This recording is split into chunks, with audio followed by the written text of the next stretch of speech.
Hello my little gemstones, it's Afera, and today I'll be reading Riddle Me This by Quarantine Vibes. Chapter 5. The Dream of the Butterfly Courtroom. Logan cursed softly under his breath. He should have known not to get distracted. They were in unknown territory. They didn't have time to be joking around, no matter how surprisingly clever those jokes may have been. I haven't reached my daily bug squashing quota, so I suppose we can start with you, Remus said, putting his face against the cage. Now kindly bring your face here so I can smash it with my mace. The strange bug hybrid did not falter. They simply waved their hand, and both Logan and Remus's hands were bound with the same material as the cage. Another flick of their hands, and the cage unfurled around them. The blades of grass rolled on themselves and became part of the dirt when they reached the ground. Remus lurched forward, but they were both suddenly strapped into chairs woven out of hay. Logan coughed lightly. What he meant to say was, "On what grounds do you issue this death sentence?" The bug hybrid squinted their eyes. They sauntered towards a throne made of flower petals, with tiny birds flitting around it, and crossed their legs. "Firstly," the bug hybrid said, "you shall address me by my proper name, Monarch Butterfly.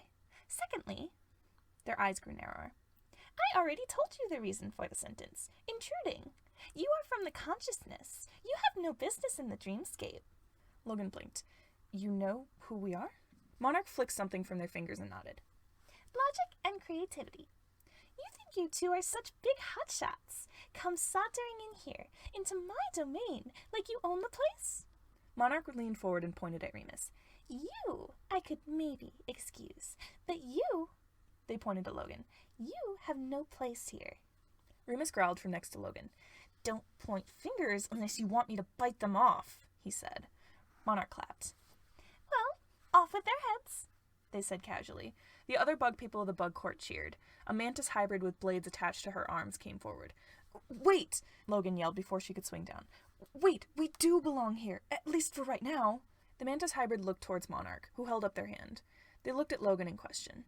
"Thomas has been dreaming lucidly for a few days now. It's how we were able to enter the dreamscape. He wants us to help him out of a nightmare of sorts." Monarch seemed to consider what Logan had said. Logan felt his shoulders slump a bit. No matter who or what they were in the mind, they were a part of Thomas. He had the final say. "Lucid dreaming, huh?" Monarch said, rubbing their chin. "I suppose that explains your presence." Monarch called over one of their bug advisors, and the two began to whisper to each other. They waved, and the mantis hybrid put down her blade. "All right. I shall allow you safe passage through this dream under one condition." Remus groaned, and Logan almost groaned with him. Monarch lifted up their forearm, and a miniature bird flew to it. "You see, my poor pet rooster Pierre has gone and gotten himself lost. One of his favorite spots is the well, a little ways from here. I suspect the deer has gone and fallen down it. Rescue my rooster Pierre, and I will grant you safe passage." Monarch waved, and Remus's chains came undone. He unclipped his mace from his belt and launched himself forwards. "I have a better idea. Let us go to the next dream, or I'll rip off your wings and display them in a science museum."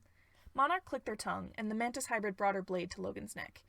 Logan may or may not have squeaked a little. Remus whipped around. Monarch said. "One wrong move, and Logic's head goes rolling." Remus blinked. Logan could practically see him vibrating with anger, which made sense. Remus was, to a certain extent, impulse. Trying to control him never boded well. To Logan's surprise, Remus lowered the mace. "Fine," he growled. "We'll get your stupid bird." Monarch smiled. "No, we. Just you. Logic will stay here as insurance that you won't try anything." They eyed the mace. "Violent." Logan gulped. Sitting in a room full of hybrid bugs that looked excited for a public execution did not sound pleasant. Remus narrowed his eyes. "Listen here, you bug-eyed freak. Let him go or lose a limb." Monarch put their hands up. "I assure you we won't harm him.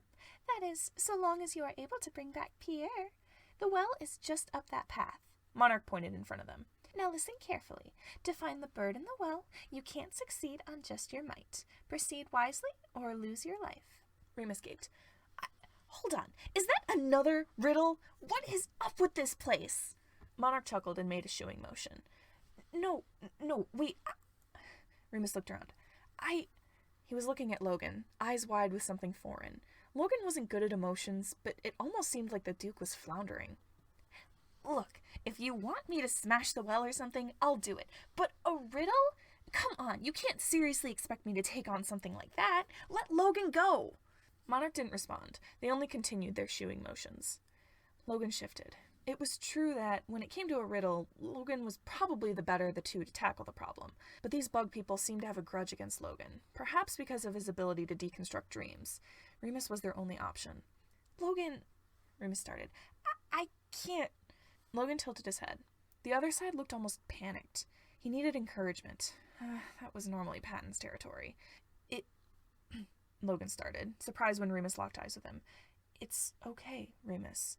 You're perfectly capable of solving a riddle, and when you do, we'll be able to continue. Don't, Logan coughed lightly. Don't let the situation bug you. Remus blinked as Logan waited for the rather silly pun to register. Remus let out a bark of laughter, his shoulders relaxing almost instantly. Yeah, okay, whatever, nerd. I'll be back, he said with a wave, before taking the path out of the throne room clearing. Logan nodded in satisfaction. The pun seemed to have had the desired effect. Perhaps silly jokes had their place after all. Thank you all so much for listening. Make sure to like, comment, and subscribe, and if you like what you hear and you want to read more, you can find the link to the fic and the author in the description. If you want to check out other podfics I've done, you can click on the playlist linked on the screen. See you next time!